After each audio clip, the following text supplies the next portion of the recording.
apabila seseorang nak masuk Islam ataupun seseorang non-Muslim masuk Islam, maka ada dua keadaan, ya.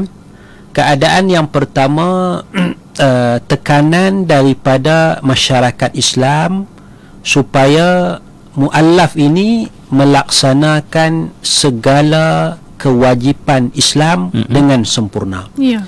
Maknanya kalau masuk Islam hari ini, esok tu pakaian kena tutup aurat sempurna, semayang fardu 5 kali sehari kena buat, tambah dengan sunat qabliyah, sunat ba'diyah, rawatib semua kena buat, ya.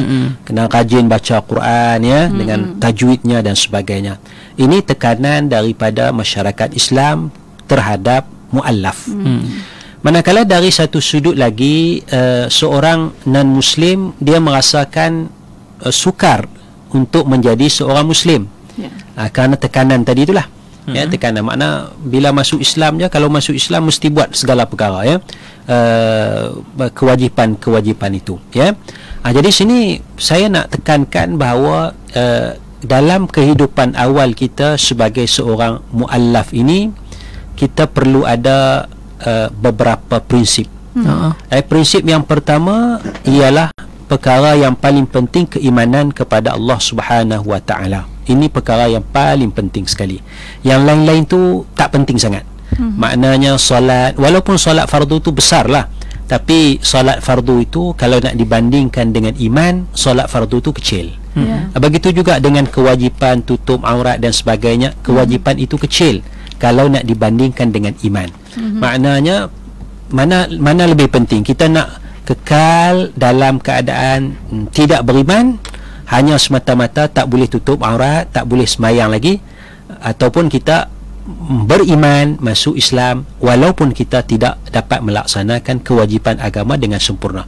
Maka kita masuk Islam, berada dalam iman, ya, berada dalam redha Allah Subhanahu Wa Taala itu lebih besar, lebih penting daripada kewajipan-kewajipan yang lain, ya, termasuklah kewajipan solat dan sebagainya.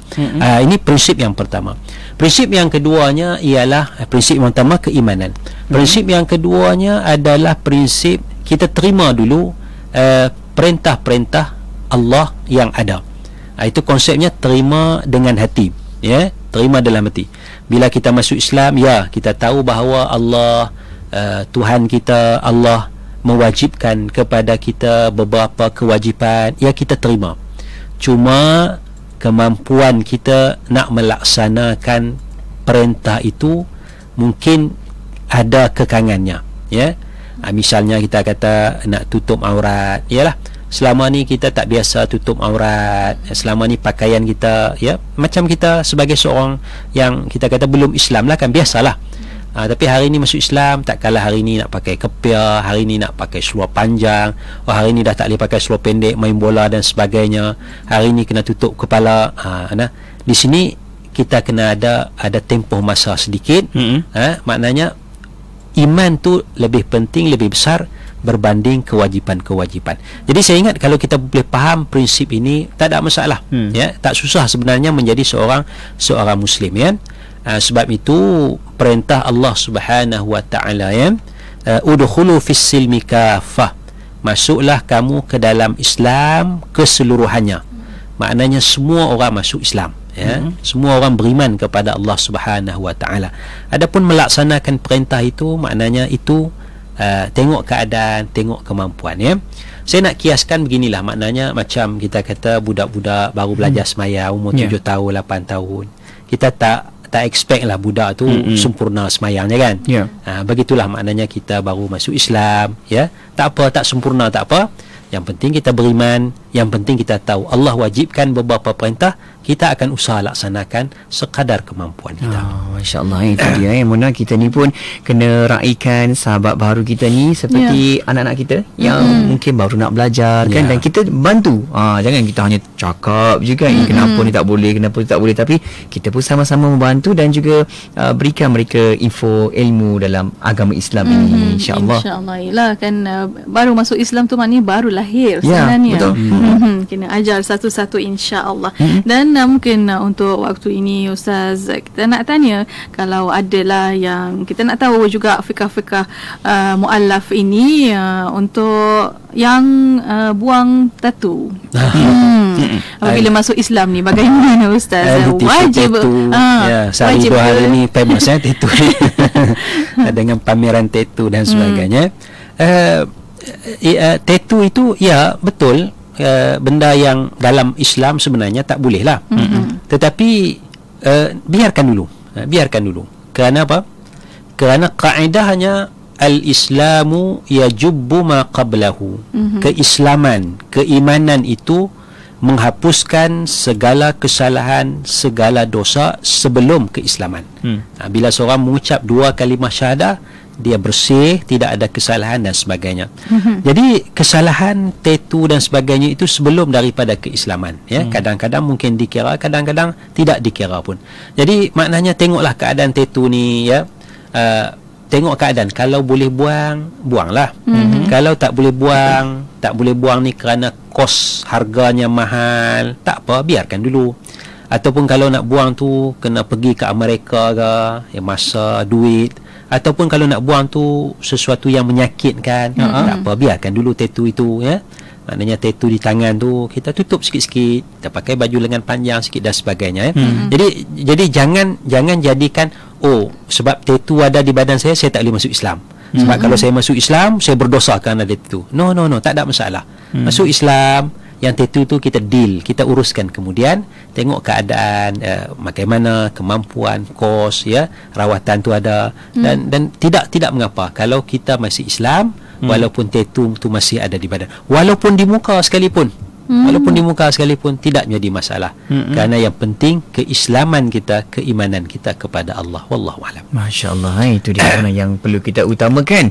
Dan macam mana pula Ustaz bila kita bawakan tentang sudut melaksanakan solat selepas masuk Islamnya, kan? Baik. Bismillahirrahmanirrahim. Apabila seseorang itu masuk Islam, ya, solat merupakan perkara yang pentinglah, ya. Cuma dalam melaksanakan solat ni, sebagaimana saya sebutkan di awal tadi, macam kita umur 7 tahun, 8 tahun, kita baru nak belajar solat, ya. So perkara yang pertama sekali ialah menerima kewajipan solat. Ya, bila kita dah masuk Islam, aku muallaf, aku terima perintah yang Allah wajibkan, iaitulah melaksanakan solat. Itu yang pertama sekali, ya. Yang keduanya, bagaimana nak melakukan solat? Mudah je. Melakukan solat ini yang caranya ialah kita cuba meniru tata cara solat yang dilakukan oleh orang Islam. Maknanya dari sudut perbuatan-perbuatan, ya. Maknanya kita pergi ke surau, kita pergi ke masjid, kita tengok orang Islam semayang, berdiri menghadap kiblat, kemudian ada rokok, ada i'tidal, kemudian ada sujud, duduk antara dua sujud, ya. Jadi maknanya kita nak melaksanakan kaedah solat itu dengan pergerakan sahaja. Pergerakan terlebih dahulu. Kita buat je pergerakan kita itu, ya. Meniru pergerakan solat itu. Bacaan jangan kira lagi. Jangan duk kira bacaan lagi, jangan duk kira bagaimana nak usolli, ya, nak hafal, jangan kira lagi tu. Kita tiru pergerakan terlebih dahulu. Yalah, sebelum tu kita ambil uduk lah, lupa nak sebut uduk pula, ya. Belajar ambil uduk sikit, simple je ambil uduk ni. 5 minit belajar pun dah boleh faham dah, boleh praktis dah, ya. Uduk mudah, ya. Kita belajar solat tu praktikal, berdiri, let's say lah, kita kata sebulan kita belajar meniru perbuatan. Maknanya sebulan tu kalau kita seorang-seorang pun kita tahu, dengan razan, duduk dalam bilik seorang-seorang, kita berdiri menghadap kiblat, kita berdirilah berapa lama, 30 saat ke 1 minit ke, kemudian kita rokok, kemudian kita i'tidal, kemudian kita sujud, duduk antara dua sujud, sujud balik. Kita ulang macam tu je. Tak kisahlah sebulan ke 2 bulan ke 3 bulan, ambil masa untuk faham pergerakan itu. Apabila kita sudah faham pergerakan solat, maka perkara seterusnya kita isilah lompang-lompang perkara-perkara kosong itu, ya, dengan bacaan-bacaan yang wajib. Ya. Bacaan yang wajib dalam solat ini tak banyak. Bacaan solat dalam wajib hanya 5 saja. Ya, iaitu bacaan yang pertama takbiratul ihram, kita kata Allahu Akbar. ya. Sekejap je belajar tu Allahu Akbar. Okey. Bacaan yang kedua kita baca Fatihah. Baca Fatihah 7 ayat. Jadi ini lambat sikit. Ini tak apa, lambat sikit. Kita ambil satu ayat pertama, Bismillahirrahmanirrahim. Ulang. Seminggu baca yang tu je. Ulang 7 kali. Ya, baca yang tu je Bismillah. Habis baca Bismillah 7 kali, seolah-olah kita dah baca Fatihah, kita rokok. Kita ulang. Itu je semayang kita. Ya. Kemudian bila dah kuasai Fatihah, katalah sebulan 2 bulan kita nak habiskan 7 ayat tu, tak apa, tak ada masalah. Ya. Kita dah usaha melaksanakan perintah Allah sekadar kemampuan kita. Maka bacaan yang ketiga kita baca tahiyat, ya, tahiyat, at-tahiyatul mubarakah.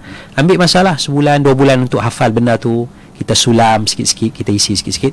Bila dah habis tahiyat, kita selawat ke atas Nabi. Bila selawat yang kelimanya kita bagi salam, Assalamualaikum warahmatullahi. Itu je. 5 bacaan yang wajib, yang fardu dalam solat, ya. Jadi bila dah sempurna ini, maka selesailah kaedah solat. Kemudian itu kita tambahlah sikit-sikit lagi dengan bacaan sunat, ya. Yang ni masuk tahun kedua masuk Islam pun tak apalah, nak tambah sunat-sunat, ya. Jadi kita selesaikan dari sudut perbuatan solat, perbuatan, pergerakan. Kemudian bila kita dah faham pergerakan, barulah kita isi dengan bacaan-bacaan yang wajib. Masalahnya ialah kadang-kadang orang Islam, ya, tekankan benda yang tak wajib. Kadang-kadang dia tekankan usolli tu, ya, usolli tu ni baru masuk Islam, ya. Niat satu, lafaz niat, lafaz talaffuz bin niat tu ulang, ya. Ya, ialah bahasa Arab, ya. Yang masuk Islam ni kawan-kawan kita yang tak pernah bercakap Arab, ya. Usolli fardhas subhi, usolli fardhaz zuhri, fardhal asri. Kadang 4 rakaat jadi rakaatain, dia pening kepala lah, kan? Pergerakan sembahyang dia tak tahu lagi, rokok dia tak tahu, yang ideal tak tahu, kan? Yang wajib tak tahu, dia baru nak mula, tak masuk sembahyang lagi. Jadi usolli tu nak hafal susah. Bukan kata tak boleh, tapi keutamaan kita ketika itu mana yang lebih penting antara wajib dengan sunat, mana lebih penting? Fatihah tu wajib, usolli itu adalah sunat mengikut sebahagian ulama. Jadi kenapa kita nak tekankan perkara sunat usolli ni sehingga kita mengabaikan yang wajib, ya. Jadi maknanya bagi saudara-saudara kita yang mualaf, jangan susah hati, don't worry, kerana sebenarnya perkara yang pertama kita terima kewajipan solat, kemudian kita ada langkah-langkah, teknik-teknik untuk melaksanakan. So saya ingat tak apalah kita ambil masa 3 bulan untuk belajar pergerakan solat dan bacaan solat yang wajib ni, 3 bulan ke 6 bulan ke, tidak ada masalah, ya. Sebab itu ada seorang lelaki dan ada satu kabilah sebenarnya, ya. Maknanya dari sudut tata cara solat ini, ya, lelaki ini nak masuk Islam tapi tak mau semayang. Dia nak semayang sehari sekali 2 kali. Satu kabilah dia nak masuk Islam, dia tak mau semayang. Satu kabilah, bukan seorang, ya. Yang tadi lelaki seorang, dia nak semayang sehari sekali 2 kali. Satu kabilah dia nak masuk Islam tapi dia tak mau semayang, dia tak mau bayar zakat, dan dia tak mau berjihad. Maka Rasulullah tidak ada masalah menerima keislaman lelaki ini dan menerima keislaman kabilah ini, walaupun mereka tak berjihad, walaupun mereka tak nak bayar zakat, walaupun mereka tak nak solat, tidak ada masalah. Maksudnya semayang tu boleh kita bukan kita ubah suai semayang tu, tak, kita bagi penekanan kepada perkara yang lebih penting dalam melaksanakan solat itu. Wallahu alam. Itu dia, fokus itu pun ada peringkat-peringkatnya juga, fasa-fasa tertentu, kan. Seperti kata sahabat kita ni, Mona, ada Nur Izzati di Facebook Live Ikimah FM, katanya sahabat mualaf ni ibarat seperti bayi yang perlu kita sama-sama tengok, asuh dan juga penuh lemah lembut, yang kita perlu raikan mereka, perlu beri susu atau bubur dahulu, kalau bayi baru lahir, kan. Jangan terus suruh hadam nasi. Agak sukar bagi dia. Masya Allah, itu ada kaedahnya yang kita boleh susun. Dan bagaimana pula doktor dengan ibadah puasa? Sama juga, ibadat puasa pun sama, ya. Ibadat puasa, ya, tak pernah puasa, so kita dikit-dikit lah, sikit-sikit, ya, tadarus, ya, tadarus sikit-sikit, ya. Kita katalah hari ni sahur dulu, sahur elok lah mula, ya, sahur pukul 5 pagi, ya, sahur boleh puasa sampai pukul berapa, Katalah dia kata sampai pukul 10 pagi, tak apa, puasalah sampai 10 pagi. Dia panggil apa? Puasa yang yuk puasa sampai 10 pagi, 5 sampai 10 pagi lebih kurang 5 jam puasa. Minggu pertama sampai pukul 10 pagi. Minggu kedua pukul 5 pagi sahur sampai pukul 12 contohnya kan. Jadi maknanya perut kita dah boleh menerima dah, terima sikit. Minggu ketiga pukul 5 sampai pukul 3 petang sikit. Maknanya tahun yang pertama, tahun kedua tu mungkin kita tak mampu nak berpuasa penuh, tetapi kita sudah menerima kewajipan puasa. Ya, Allah wajibkan kewajipan puasa, dan kita berusaha melaksanakan, belajar melaksanakan sekadar kemampuan kita. Itu konsep dia. Tak ada masalah kan? Tak ada masalah. Sebab itu bila dia nak makan tu, janganlah makan terang-terang kan. Kan sekarang ni beli roti je, masuk je pantry pejabat kan. Ataupun di rumah makan dan sebagainya, masuk dalam toilet makan kan, supaya kawan-kawan Islam tak nampak kan. Ya. Jadi maknanya mudah, tak ada masalah. Ya. Jadi janganlah pula sahabat-sahabat yang Islam asal ni marah kepada dia, awak ni masuk je Islam tapi tak puasa, masuk Islam tapi tak semayang. Islam apa tak semayang kan, baru tahun pertama dia masuk Islam ya. So maknanya kita berdikit-dikit. Begitulah maknanya dari sudut pakaian sebagai contoh ya, pakaian ya, tak apalah dia pakai seluar pendek dan sebagainya tu, tak apa.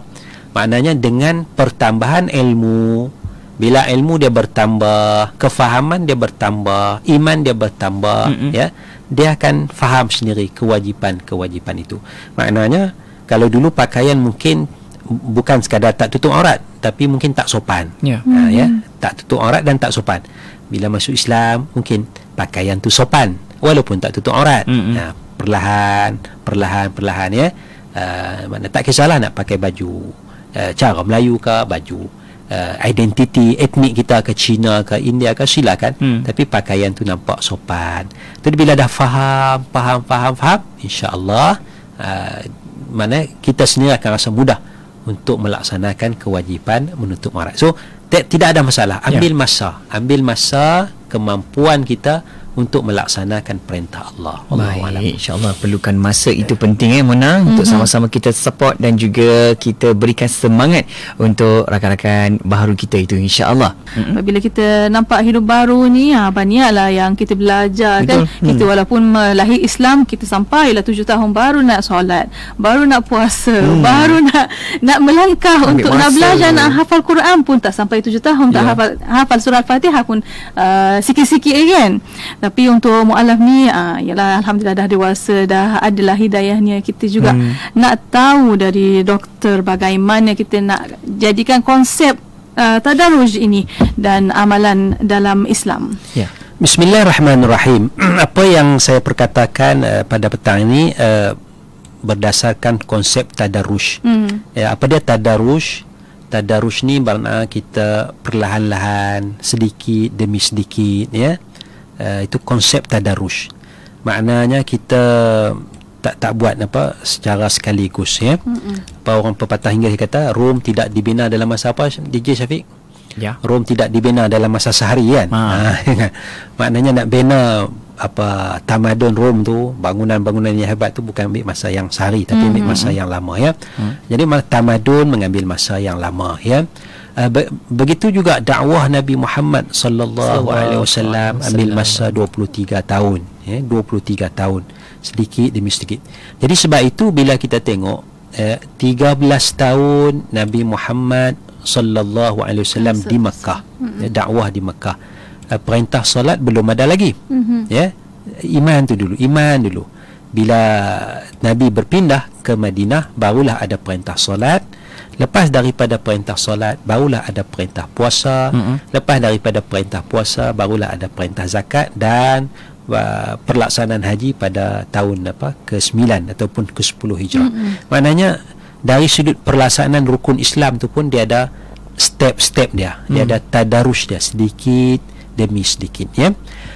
Sebab itu kalau kita lihat lagi satu hadis Nabi sallallahu alaihi wasallam, Nabi menghantar seorang sahabat Mu'adz bin Jabal dari Madinah ke Yaman. Madinah ke Yaman. Madinah ke Yaman ni saya agak lebih kurang 1000 kilometer lah. Ya, 1000 kilometer.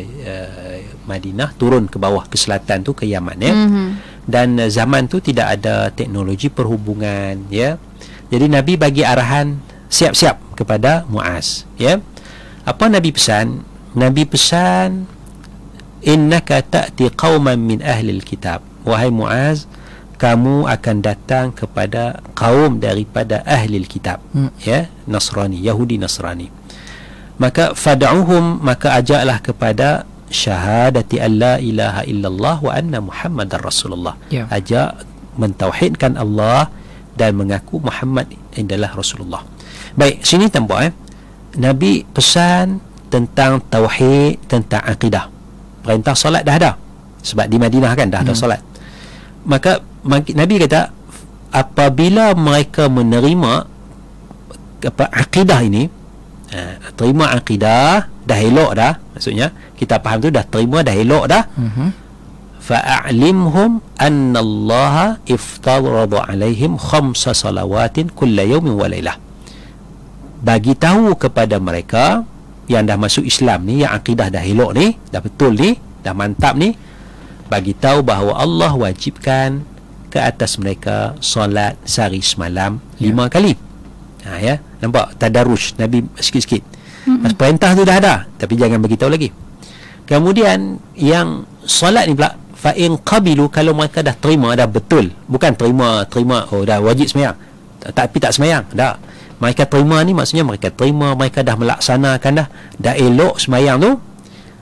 Nabi kata, bagi tahu kepada mereka bahawa Allah wajibkan ke atas mereka zakat, sedekah. Perintah sedekah dah ada, zakat dah ada, tapi jangan bagi tahu lagi. Jadi daripada hadis inilah kita nampak konsep tadarruj, konsep sikit-sikit yang ditekankan oleh Nabi sallallahu alaihi wasallam, ya. Dan satu lagi hadis, Nabi mengajar orang yang tak betul solat dia, ya. Tak betul solat dia, dipanggil dalam hadis ni hadis al-musi salatah, orang yang tak elok solat dia. Dia solat sekali, habis solat dia jumpa Nabi, Nabi kata, salli fa innaka lam tusalli, pergi semayang, kamu tak semayang tadi. Dia semayang seorang-seorang dia, habis semayang dia datang, Nabi kata, pergi semayang lagi, kamu tak semayang lagi. Sampai beberapa kali. Jadi kemudian dia beritahu dia tak tahu semayang, maka Nabi ajar dia semayang. Nabi ajar benda yang sangat-sangat basic, sangat-sangat asas. Dan ulama menyatakan hadis ni lah hadis agung, hadis paling utama dalam bab solat. Apa yang disebut dalam hadis ni, inilah yang wajib. Yang tak disebut dalam hadis ni tak wajib. Maknanya Rasulullah ajar perkara-perkara wajib sahaja dalam solat. Ya, Rasulullah tak cerita bab solat. Rasulullah bagi tahu rokok, lepas tu i'tidal sujud. Baca apa waktu rokok, Rasulullah tak bagi tahu. Pasal apa? Tak wajib. Baca apa waktu i'tidal, Rasulullah tak bagi tahu, tak wajib. Baca apa waktu sujud, Rasulullah tak bagi tahu, tak wajib. Jadi Rasulullah sendiri pun ada konsep, ada kaedah, ya, kaedah tadarruj, ya. Maka begitulah, ya, kepada sahabat-sahabat Islam, bila kita nak mengajar rakan-rakan kita yang mu'allaf, ya, perlahan-lahan didik elok-elok, ya, cantik apa yang disebut oleh penonton kita apa, kita tadi macam bayi kan, bayi dilahirkan, bagi pelan-pelan, mana faham lah tu, ya. Dan kepada yang non muslim, ya, jangan susah hati. Masuk Islam jangan susah hati, masuk je, kan, masuk je, dan insya-Allah, ya, bila kita masuk tu ada step-step perlahan-lahan, ya, dan dia tidak akan membebankan. Islam tak akan membebankan kita sama sekali. Dia mudah Islam ni. Dan begitu juga dengan mu'allaf, ya, kita ikut langkah-langkah yang mudah. Dan kalau ada orang paksa kita baru masuk Islam sebulan, katalah ada mu'allaf yang sebulan baru masuk, ada kawan bagi tahu kena semayang penuh sunat, kena puasa penuh, kena, awak dah tak puasa fardu, kena puasa sunat, ganti balik. Jangan bimbang, ya. Kita bertanya kepada ahli dia, kepada orang yang lebih tahu tentang masalah ni, supaya kita faham, ya, tidak ada bebanan bila kita jadi seorang Muslim, kita nak melaksanakan perintah Allah tu, kita akan rasa sangat mudah, kerana apa yang diperintahkan itu sesuai dengan fitrah kita sebagai manusia. Bukan sekadar sebagai seorang Islam, sebagai manusia sebenarnya. Wallahu a'lam. Itu dia konsep yang sebenarnya yang kita boleh sama-sama hayati, konsep tadarus di situ. Dan ada juga yang bertanya Ustaz, Nuraini Ismail di Facebook Live Hikmah FM. Beliau bertanya, Ustaz, berapa lama seseorang itu bagi yang baru masuk Islam dianggap sebagai mu'allaf? Ustaz, Berapa lama seorang tu dianggap sebagai mu'allaf? Ya, kalau ikut dalam bab zakat, ya, kita boleh kiaskan dalam bab zakat dia kira lebih kurang tempoh dia 4 tahun 5 tahun. 4 tahun 5 tahun. Maknanya dalam bab zakat dia layak terima zakat dalam asnaf muallafati qulubuhum. 4 tahun 5 tahun. Maka saya ingat kita boleh ambil kadar masa ini, katalah 4 tahun 5 tahun ni dia belum mukallaf sepenuhnya. Ya, dia belum mukallaf, dia muallaf. Perlahan-perlahan kita didik dia, semayang dia tak berapa cukup rukun, tak apa, perlahan-lahan kita ambil masalah, mungkin 3 tahun, mungkin 4 tahun, dengan syarat dia hadirlah kelas-kelas tu. InsyaAllah. Baik. Dan mungkin juga ada yang bertanya Ustaz, ada yang mengatakan bila seseorang itu baru masuk Islam, ada juga isu-isu yang ditakut-takutkan seperti berkhatan dan juga untuk menuntut ilmu-ilmu yang mendalam kan, seperti ustaz, syekh ke kan. Jadi orang pun jadi macam risau Ustaz. Nasihat Ustaz? Tak ada masalah ya. Masuk Islam, kita kata solat pun relax dulu. Solat tak besar mana pun, apatah lagi khatan ya. Khatan tu kecil je, small matter je tu ya. Kadang-kadang kita salah faham ya. Awak nak masuk Islam boleh, tapi mesti khatan. Sanggup, kalau sanggup masuk, kalau tak sanggup pun jangan masuk. Itu salah tu. Itu contoh yang salah, pemahaman yang salah. Masuk Islam, kalau masuk Islam tu umur 10 tahun, eloklah khatan ya. Tapi kalau yang masuk tu 40, 50 ya, rasa malu, rasa segan, tak payah khatan pun tak apa. Tak ada masalah ya. Semayang kita sah dan Allah tahu keuzuran kita ya, rasa malu kita dan sebagainya, itu tidak ada masalah ya. Sebenarnya mudah ya menjadi seorang muslim, kerana perintah Allah sesuai dengan fitrah sebagai seorang manusia. Masya-Allah, hebatnya Islam kan, masya-Allah. Ya. Dan tinggal sedikit masa lagi Ustaz, mungkin untuk kesimpulan dan juga kata-kata akhir daripada Ustaz. Bismillahirrahmanirrahim. Saya ingat yang penting kita faham dari sudut agama ya, faham dari sudut agama, dan jangan bimbang untuk menjadi seorang muslim, kerana perintah itu mudah untuk dilaksanakan, dan dia boleh dipelajar sedikit demi sedikit. Dan kepada umat Islam, jangan tekan, jangan paksa ya, sehingga seseorang tu rasa benci, rasa meluat untuk berada dalam agama Islam kerana tekanan-ketekanan ini. Sedangkan Nabi sendiri bertoleransi, Nabi sendiri bertasamuh, Nabi sendiri pun menekankan konsep sedikit demi sedikit ya. Wallahu a'lam. Masya-Allah. Terima kasih Ustaz atas penceritaan dan juga penerangan dalam tajuk kita petang ini, Fiqh Mu'allaf, permulaan hidup baru. Dan apa yang kita bincang ni, insya-Allah moga-moga diberikan lagi kefahaman dan juga info-info yang baik-baik untuk semua kita ya, Muna. Insya-Allah. Terima kasih Ustaz. Moga kita dapat jumpa lagi untuk pertemuan yang akan datang. Assalamualaikum. Assalamualaikum.